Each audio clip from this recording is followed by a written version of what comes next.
नमस्कार दोस्तों, आदाब और सत श्री अकाल। आप इस वक्त सुन रहे हैं रेडियो उड़ान, उड़ान हौसलों की, रंग खुशियों की। दोस्तों, मैं हूं आपके साथ आपकी होस्ट आरजे गौरी और आपके लिए लेकर आई हूं आपका पसंदीदा शो कम्युनिटी कलर्स। दोस्तों, आज के इस खबरों के सफर में हमारे समाज के कुछ अनछुए पहलुओं को हम ताजा करने वाले हैं। साथ ही साथ ऐसी खबरें कवर करने वाले हैं जहां पे होगी बातें भारतीय संसद से लेकर यूरोपीय संघ के डिजिटल सीमाओं की। दोस्तों, आप प्रोग्राम कम्युनिटी कलर्स को सुनते हैं हर शुक्रवार रात को 9 बजे और इसका रिपीट टेलीकास्ट आप सुन सकते हैं शनिवार दोपहर 4 बजे। साथ ही साथ अगर कोई एपिसोड आप मिस कर देते हैं तो आप इसे जरूर सुन सकते हैं हमारे YouTube चैनल के माध्यम से। दोस्तों, इसी के साथ मैं एक गुजारिश करना चाहूंगी कि आप प्रोग्राम कम्युनिटी कलर्स के बारे में जो भी सोचते हैं, जो भी सूचनाएं देना चाहते हैं या इसकी सराहना करना चाहते हैं, तो कृपया अपनी प्रतिक्रियाओं को हमारे साथ साझा करें YouTube कमेंट बॉक्स में। प्रोग्राम कम्युनिटी कलर्स में आज बड़ी हलचल पर हम नजर जरूर डालेंगे, लेकिन इससे पहले सुनेंगे आज के शो की हेडलाइन।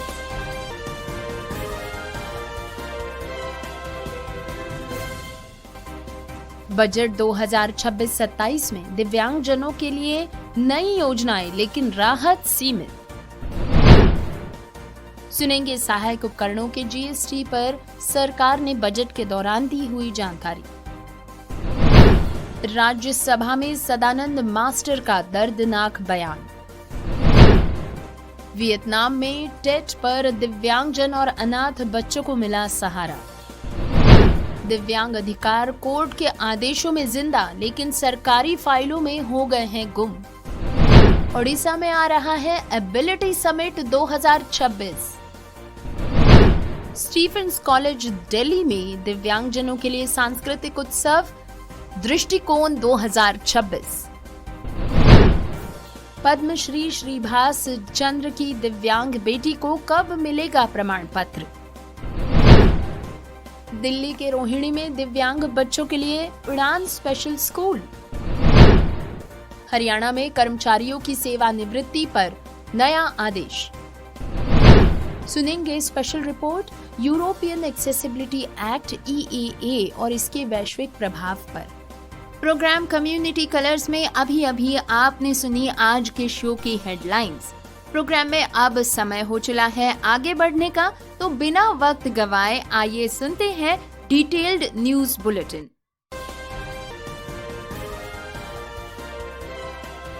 दोस्तों, आज के शो की पहली सबसे बड़ी खबर बजट के अलावा क्या हो सकती है। आइए सुनते हैं बजट 2026-27 में दिव्यांगजनों के लिए कौन सी नई योजनाएं हैं और ऐसी कौन सी घोषणाएं की गई हैं। केंद्र सरकार ने बजट 2026-27 में दिव्यांगजनों के लिए कुछ नई घोषणाएं की हैं। वित्त मंत्री निर्मला सीतारमण ने संसद में कहा है कि सरकार दिव्यांगजनों को सम्मानजनक आजीविका और बेहतर सहायक उपकरण उपलब्ध कराने के लिए प्रतिबद्ध है। बजट में 2 नई योजनाएं पेश की गई हैं।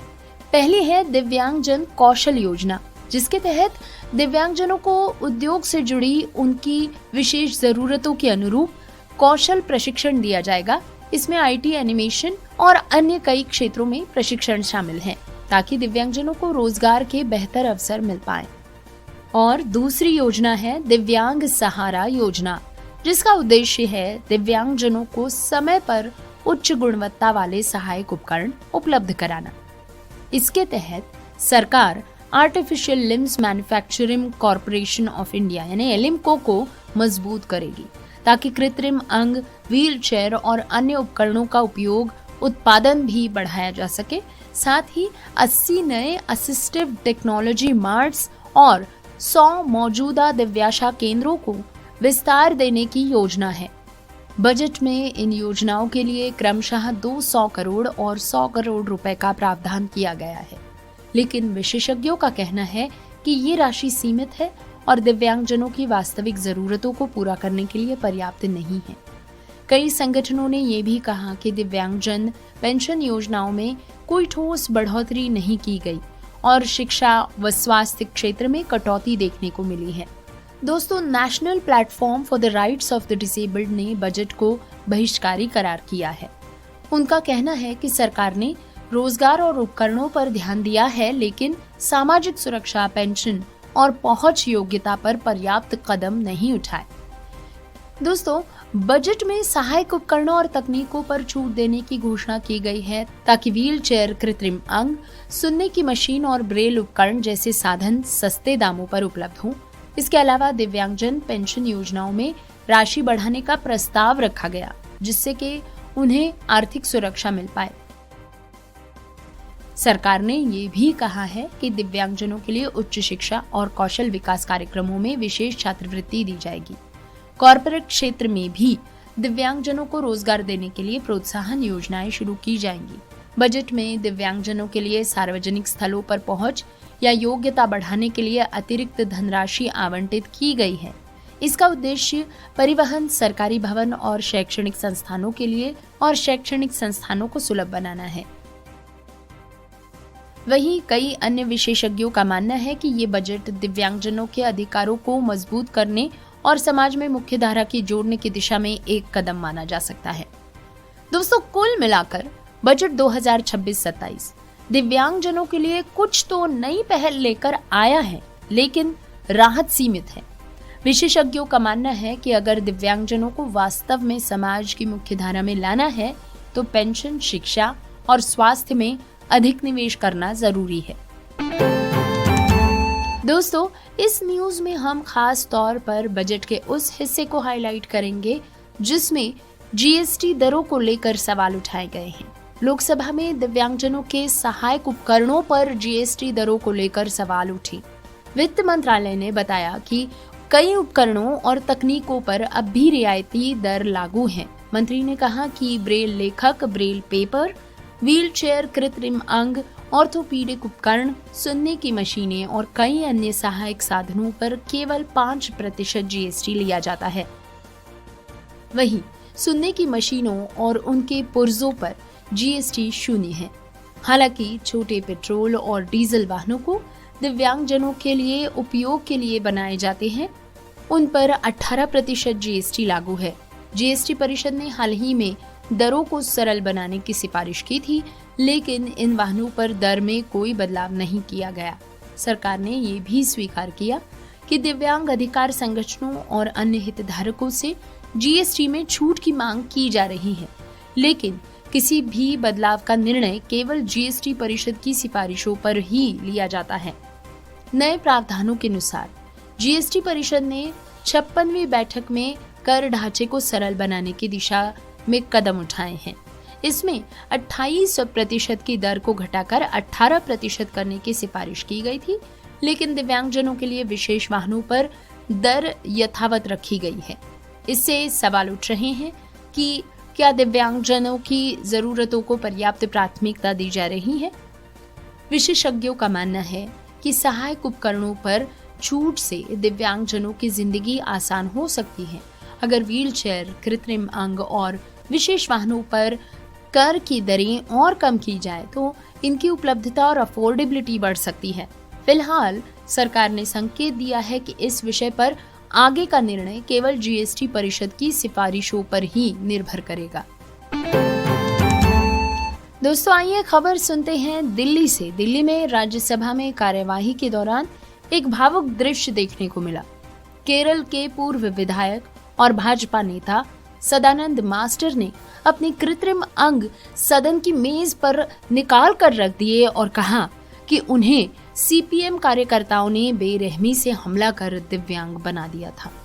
सदानंद मास्टर ने बताया कि इस हमले के बाद उन्हें जीवन भर कृत्रिम अंगों पर निर्भर रहना पड़ा।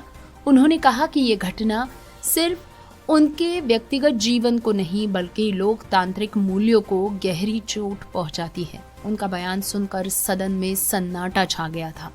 उन्होंने ये भी कहा कि राजनीतिक हिंसा का शिकार होकर दिव्यांग बनना किसी भी लोकतंत्र के लिए शर्मनाक है। उन्होंने ऐसी मांग की है कि इस और ऐसे मामलों पर सख्त कार्रवाई हो, दिव्यांगजनों के अधिकारों की रक्षा सुनिश्चित की जाए। दोस्तों, आपको बता दें कि सी सदानंद मास्टर केरल के त्रिचूर जिले के एक हाई स्कूल शिक्षक हैं। वे 1999 से पेरामंगलम के Shri Durga Vilasam higher secondary school में सामाजिक विज्ञान पढ़ाते थे। उन्होंने असम के गुवाहाटी विश्वविद्यालय से बीकॉम और केरल के कलिकट विश्वविद्यालय से बीएड की डिग्री की है। वे केरल में नेशनल टीचर्स यूनियन के उपाध्यक्ष हैं। जिस घटना का जिक्र इन्होंने अपने भाषण में किया वो 25 जनवरी 1994 की है। उस दिन कुन्नूर जिले में स्थित उनके घर के पास उन पर हमला किया गया। कुन्नूर का ये इलाका राजनीतिक झड़पों के लिए मशहूर है। इस हमले के बाद उनके दोनों पैर काटने पड़ गए थे। हमला कथित तौर पर माकपा के सदस्यों ने किया था। खबरों के मुताबिक इस विवाद की शुरुआत माकपा के कार्यकर्ता के बेटा बेटी को बिना पूछे मंदिर ले जाकर जन्माष्टमी पर श्री कृष्ण बनाने पर हुई थी। इस मामले में सी सदानंद का नाम आया था। इस विवाद ने बाद में हिंसक रूप ले लिया। फिलहाल राज्यसभा में सोमवार को सी सदानंद मास्टर ने सदन की मेज पर अपने कृत्रिम पैर रख दिए जब राष्ट्रपति के अभिभाषण पर पेश धन्यवाद प्रस्ताव पर चर्चा हो रही थी। उनका कहना है कि वे देश और जनता को दिखाना चाहती हैं कि आखिर लोकतंत्र क्या है। उन्होंने कहा कि जो लोग आज लोकतंत्र का शोर मचा रही हैं, उन्होंने 31 साल पहले जब मैं घर लौट रहा था तो संगठित अपराधियों ने मुझे पकड़ा, पीछे से पकड़कर मुझे सड़क पर गिराकर इनकलाब जिंदाबाद के नारे लगाते हुए मेरे पैर काट दिए। उन्होंने इसका आरोप माकपा के कार्यकर्ताओं पर लगाया। उनके इस बयान का माकपा के सदस्यों ने विरोध किया है। राष्ट्रीय स्वयंसेवक संघ की पृष्ठभूमि से आने वाले सदानंद को 2025 में राष्ट्रपति ने राज्यसभा का सदस्य मनोनीत किया था। दोस्तों, सुनते हैं टेट उत्सव के बारे में। वियतनाम में टेट उत्सव के अवसर पर 2000 से भी अधिक दिव्यांगजन और अनाथ बच्चों की देखभाल और सहायता की गई। स्थानीय प्रशासन और सामाजिक संगठनों ने मिलकर उन्हें उपहार, भोजन और आर्थिक सहयोग प्रदान किया। इस उत्सव के दौरान समाज के सबसे वंचित वर्गों के लिए विशेष पहल की गई। रिपोर्टों की माने तो 2000 से अधिक दिव्यांगजन और अनाथ बच्चों को इस अवसर पर उपहार, भोजन और आर्थिक सहयोग दिया गया। स्थानीय प्रशासन और सामाजिक संगठनों ने मिलकर इस कार्यक्रम को आयोजित किया। इसमें बच्चों और दिव्यांगजनों को कपड़े, खाद्य सामग्री और नकद सहायता प्रदान की गई है ताकि वे भी टेट उत्सव की खुशियों में शामिल हो सके।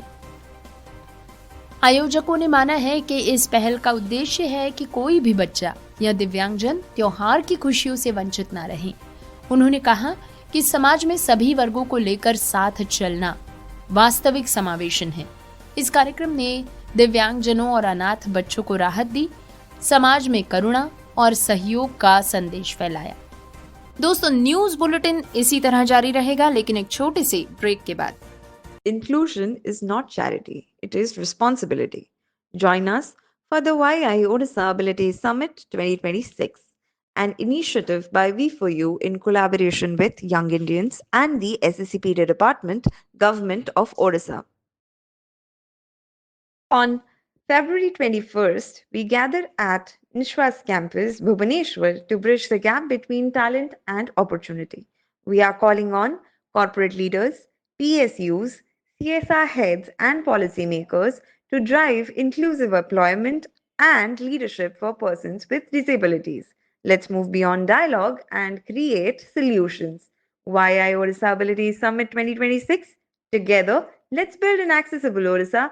For further details, visit www.v4uindia.org. To be a part of it, connect with us on 9853 7095. Grocery मंगवानी हो तो ऐप इनएक्सेसिबल, शॉपिंग करनी हो तो ऐप इनएक्सेसिबल, फूड ऑर्डर करना हो तो ऐप इनएक्सेसिबल। अब इनएक्सेसिबिलिटी की छुट्टी, क्योंकि द एक्सेसिबल नेशन ऐप यानी कि टैन ऐप लॉन्च हुई है पूरे एक्सेसिबल फीचर्स के साथ। अगर आप विजुअली इम्पेयर्ड हैं या लो विजन है तो आज ही डाउनलोड करें टैन app by Mahavanti solutions app store या प्ले स्टोर से, जो कि कनेक्ट करता है आपको Amazon जैसे ढेरों शॉपिंग स्टोर्स से। तो अब चाहे करनी हो शॉपिंग या मंगवानी हो ग्रोसरी, इंडिपेंडेंटली यूज करें टैन app, one stop solution of your daily shopping needs. ज्यादा जानकारी के लिए ईमेल करें support@buyfromtan.com support@buyfromtan.com। कॉल करें 8209735025 पर। और हाँ, इसी नंबर पर व्हाट्सएप मैसेज करके भी आप फूड ऑर्डर कर सकते हैं। है ना कितना easy? Department of empowerment of persons with disabilities लेकर आया है सुगम्य भारत ऐप। इस ऐप के जरिए आप एक्सेसिबिलिटी से जुड़ी शिकायतें, फीडबैक, इंफॉर्मेशन और सर्कुलर, आने वाले इवेंट्स, राष्ट्रीय हेल्पलाइन और सरकारी योजनाओं का लाभ एक ही जगह ले सकते हैं। तो आज ही सुगम्य भारत ऐप अपने प्ले स्टोर या ऐप स्टोर से डाउनलोड करें। This app is developed by the Department of Empowerment of Persons with Disabilities, revamped by Mission Accessibility in collaboration with iSTEM, NAB Delhi and Vision Divyang Foundation. This initiative is supported by the SBI Foundation. आज ही download करें सुगम्य Bharat app. कब से देख रही हूँ, तुम कुछ ढूंढ रहे हो। क्या ढूंढ रहे हो?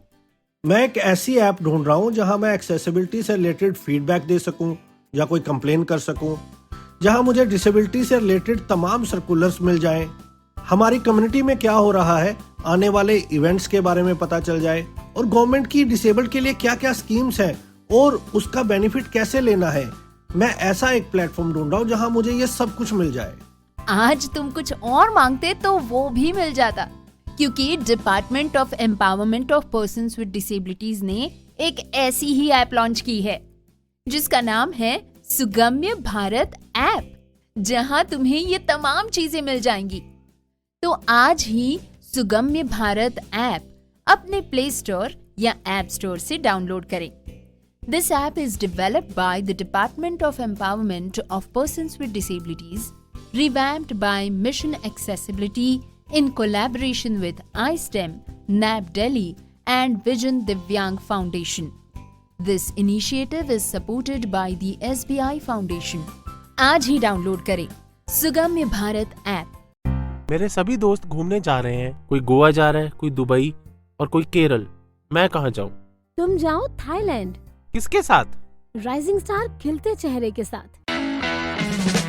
राइजिंग स्टार 2019 से इसी फील्ड में काम कर रहा है, जो कि इस बार लेकर जा रहा है 14th international inclusive trip to Thailand from 11th to 15th February 2026, जिसके लिए आपको पे करने होंगे सिर्फ 24,570 रुपए, जिसमें ट्रिप के दौरान आपको मिलेगा सभी meals, visa support and travel insurance, trained volunteers, guided travel support, hotel stay for 4 nights, 2 nights Bangkok and 2 nights Pattaya and many more. Air tickets के लिए आपको एक्स्ट्रा पे करना होगा।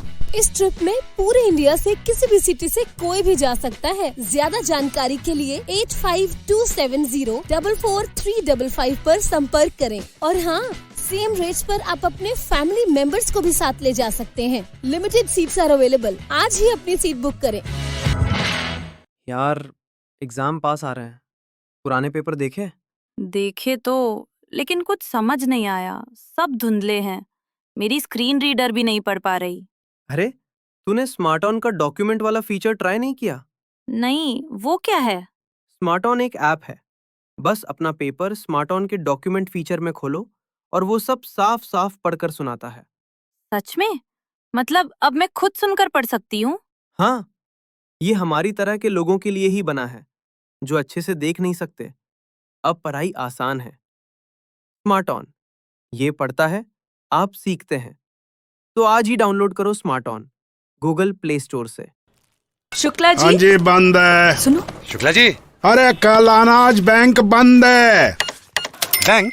जब से दुकान खोली है मैंने तब से बैंक का ही तो काम कर रहा हूँ। अरे डिपॉजिट करो तो फॉर्म भरो, विड्रॉल करो तो फॉर्म भरो और ऊपर से उसके लिए एक्स्ट्रा चार्जेस भी दो। QR, card payment, bank transfer, सबका हिसाब किताब तो मुझे को रखना पड़ता है ना। तो मैं तो बन गया ना चपरासी। Not banking with AU।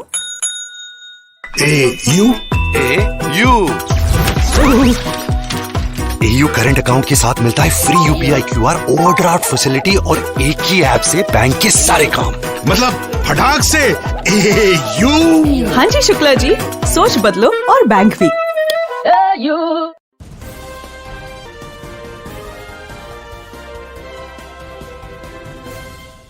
Break के बाद आप सभी का स्वागत है। न्यूज बुलेटिन जारी है, बढ़ते हैं अगली खबर की ओर। दोस्तों, भारत में दिव्यांगजनों के अधिकारों को लेकर अदालतों ने कई महत्वपूर्ण फैसले दिए हैं। उच्च न्यायालयों और सर्वोच्च न्यायालय ने बार बार ये स्पष्ट किया है कि दिव्यांगजनों को पेंशन, शिक्षा और रोजगार में बराबरी का अधिकार मिलना चाहिए। लेकिन ताजा रिपोर्ट बताती है कि ये आदेश अक्सर सरकारी फाइलों में अटक के रह जाते हैं, जमीनी स्तर पर लागू नहीं हो पाते। विशेषज्ञों का मानना है कि अदालतों ने दिव्यांगजनों के लिए समावेशी शिक्षा, कार्यस्थल पर सुविधाएं और पेंशन जैसी सुविधाओं को मजबूत करने के निर्देश दिए हैं।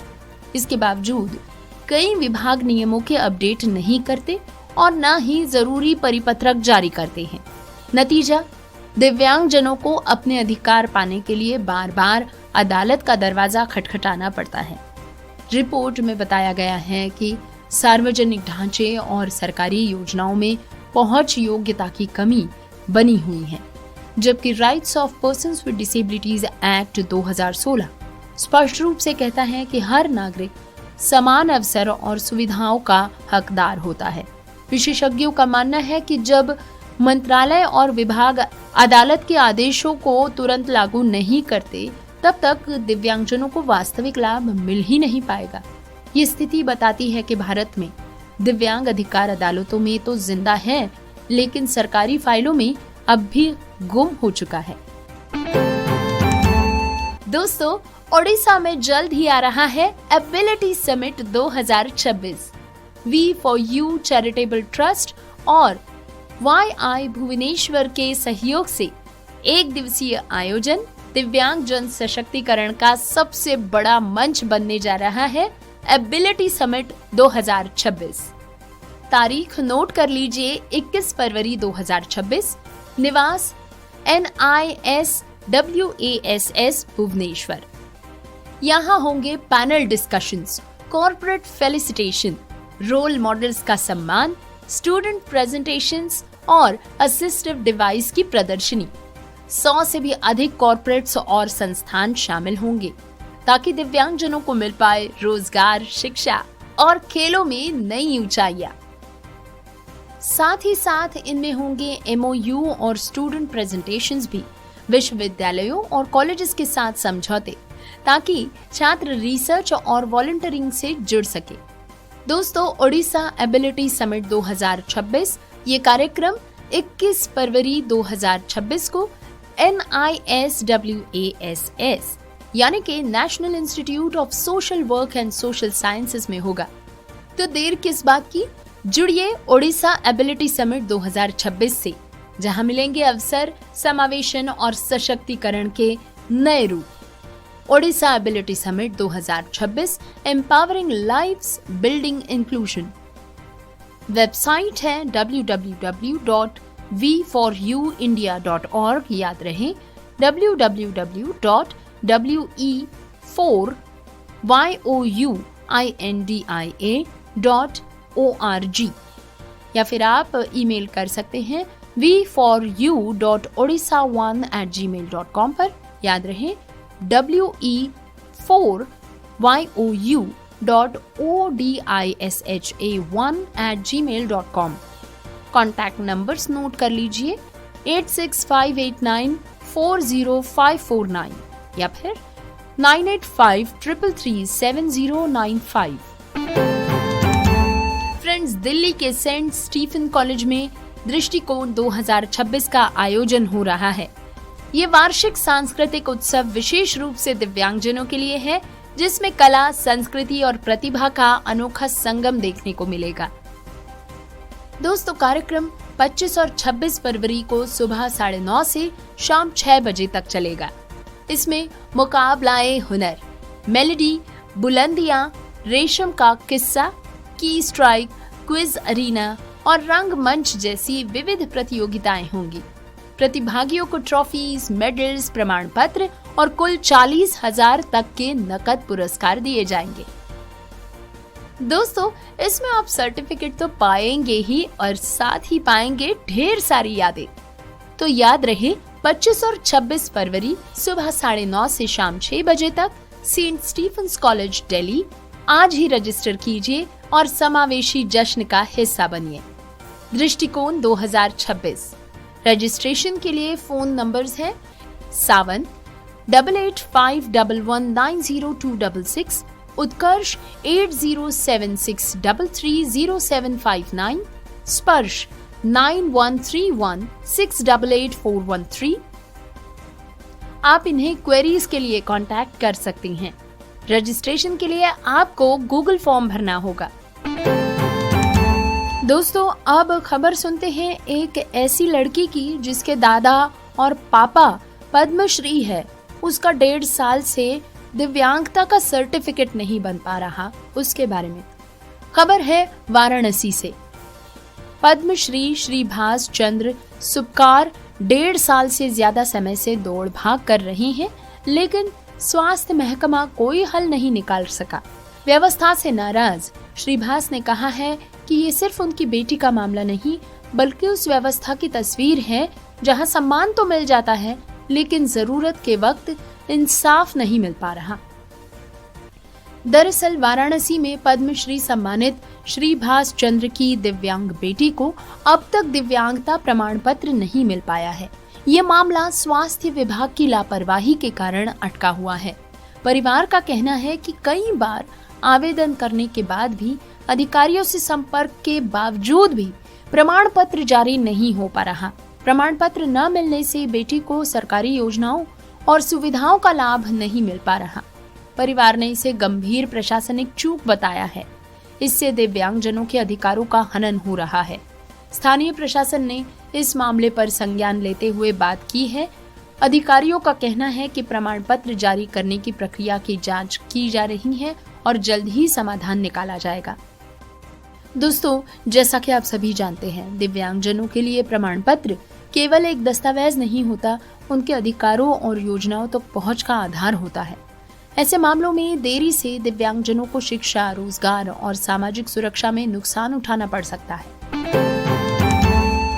दोस्तों खबर दिल्ली के रोहिणी इलाके से, जहां पर दिव्यांग बच्चों के लिए एक विशेष पहल की जा रही है उड़ान स्पेशल स्कूल के माध्यम से। यहाँ पर बच्चों को मुफ्त शिक्षा उपलब्ध कराई जाएगी।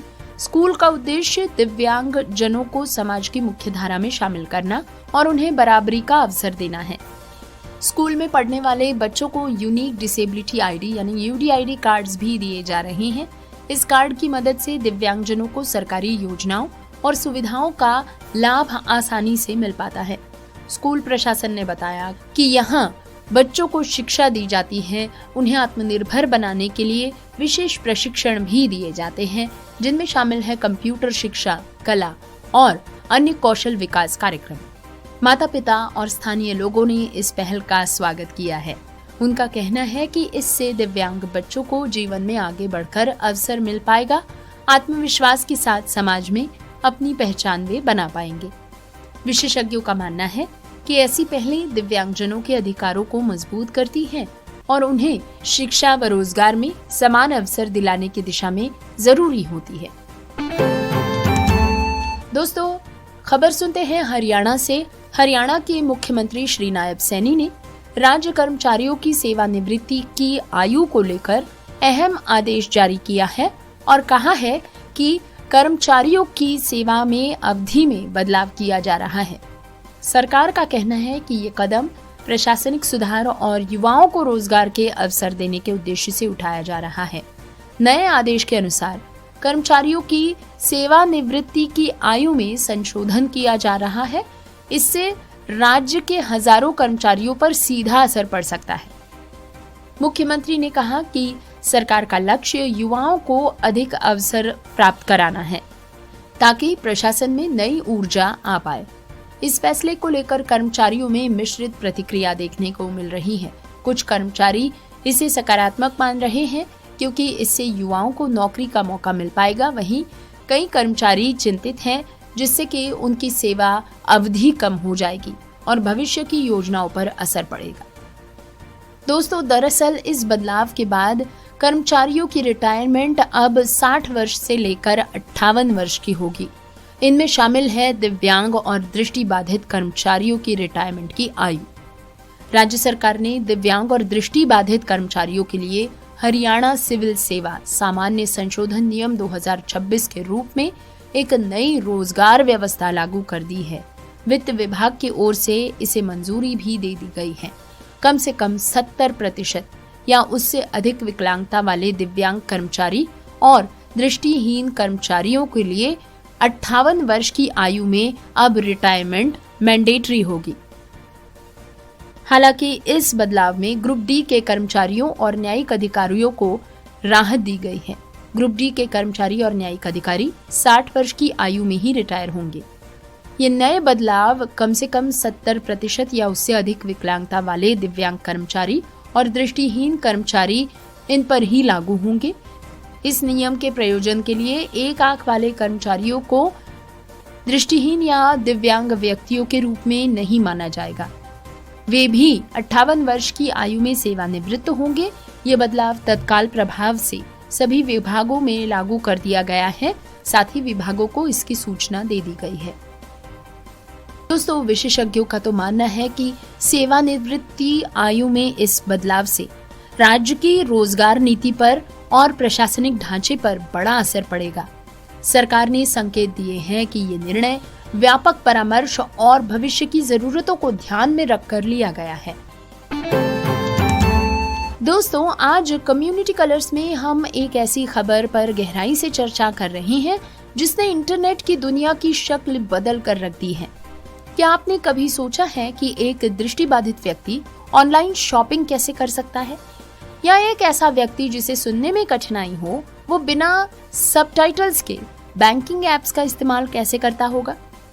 बरसों से डिजिटल दीवारें दिव्यांगजनों का रास्ता रोके हुए थी, लेकिन अब यूरोप से उठी एक कानूनी लहर ने पूरी दुनिया भर में बड़ी टेक कंपनियों की नींद उड़ा दी है। हम बात कर रहे हैं यूरोपियन एक्सेसिबिलिटी एक्ट EAA की, जिसका अक्सर हमारे भारत के डिजिटल बाजारों में भी साफ असर देखा जाता है। सरल शब्दों में कहें तो ये कानून 28 जून 2025 से पूरी तरह से प्रभावी रूप से लागू हो चुका है। ये कहता है कि यदि कोई कंपनी यूरोप के बाजार में अपना ऐप, वेबसाइट, ई-बुक या ऑनलाइन बैंकिंग सेवा बेचना चाहती है तो उसे यूनिवर्सल डिजाइन अपनाना होगा।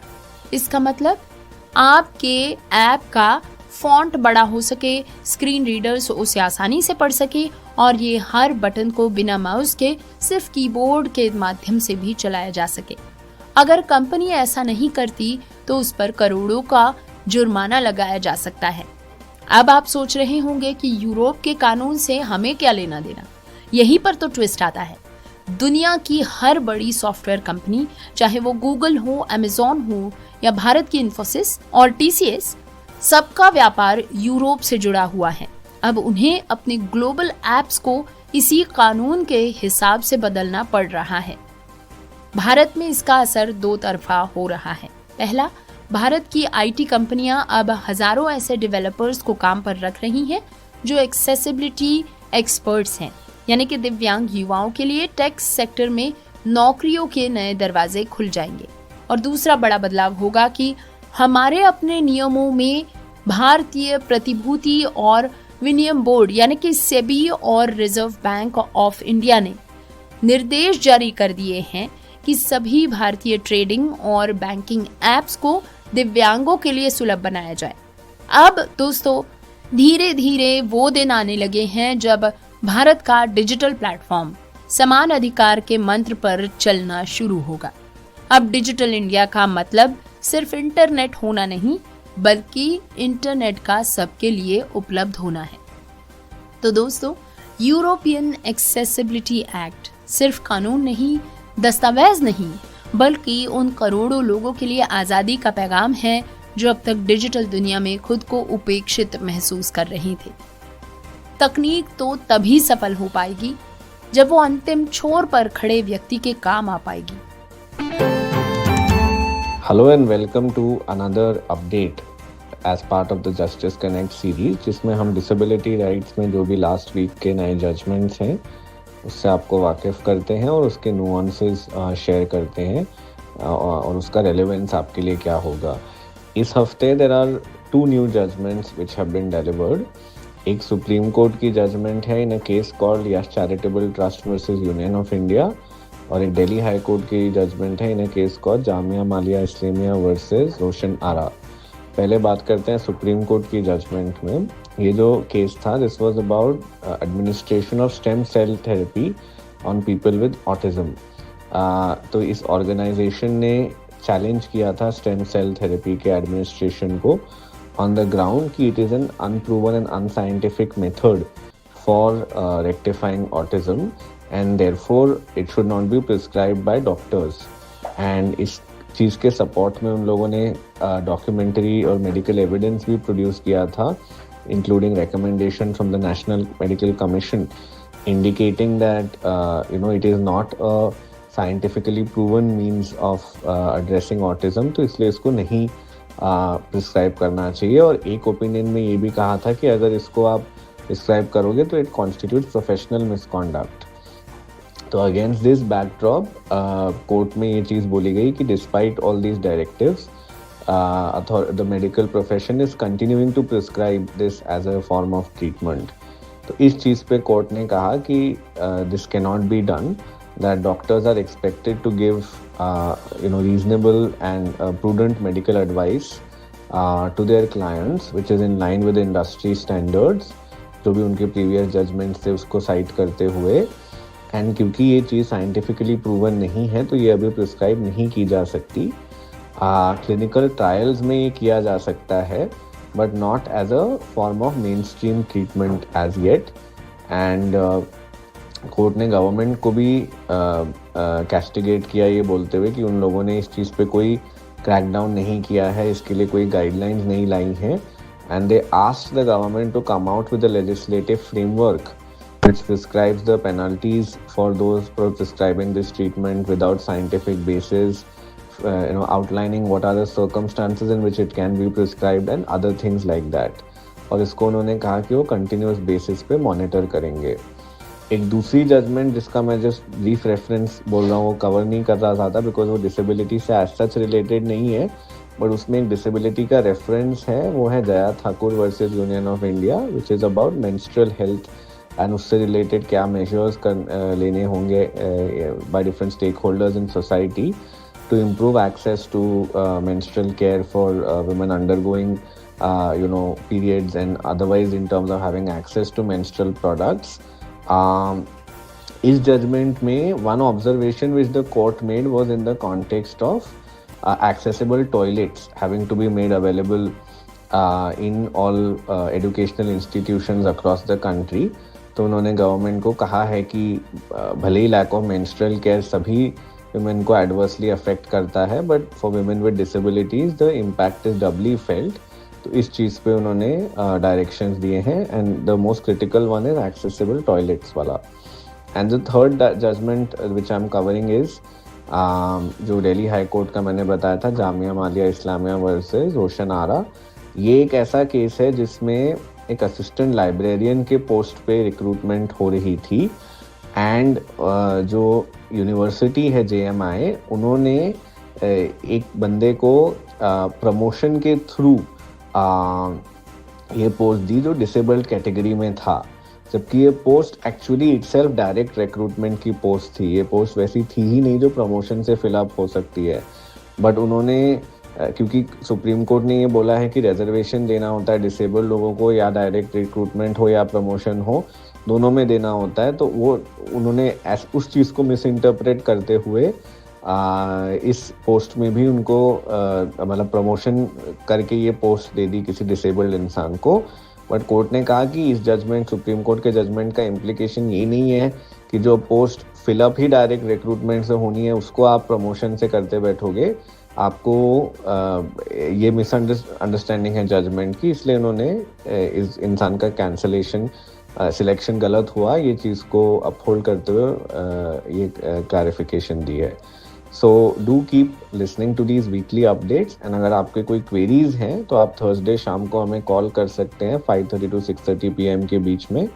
माई नंबर इज 9890281068 एंड अमर जो मेरे को फाउंडर है, his number is 9892622230। Thank you. दोस्तों, आप सुन रहे थे प्रोग्राम कम्युनिटी कलर्स रेडियो उड़ान पर। इस खबर पर आपकी क्या राय है? आपको क्या लगता है कि भारत के सभी सरकारी ऐप्स पूरी तरह से सुलभ बन रहे हैं? हमें मैसेज करें सोशल मीडिया हैंडल पर, फेसबुक, इंस्टाग्राम या एक्स पर। प्रोग्राम कम्युनिटी कलर्स की अन्य खबरों को लेकर अगर आप कोई सुझाव हमसे साझा करना चाहते हैं तो इसे भी आप शेयर कर सकते हैं YouTube कमेंट बॉक्स पर। दोस्तों, फिलहाल शो में इतना ही। अगले शुक्रवार फिर लौटेंगे आपके लिए कुछ ताजा तरीन और खास कर डिसेबिलिटी सेक्टर से जुड़ी खबरों के साथ। तब तक रेडियो उड़ान के साथ अपना प्यार यूं ही बनाए रखें, अपना सफर यूं ही जारी रखें। सुनते रहिए रेडियो उड़ान, अ फ्लाइट ऑफ लाइफ। जाते जाते सुनते जाइए आज की कम्युनिटी कलर्स की हेडलाइंस फिर से एक बार।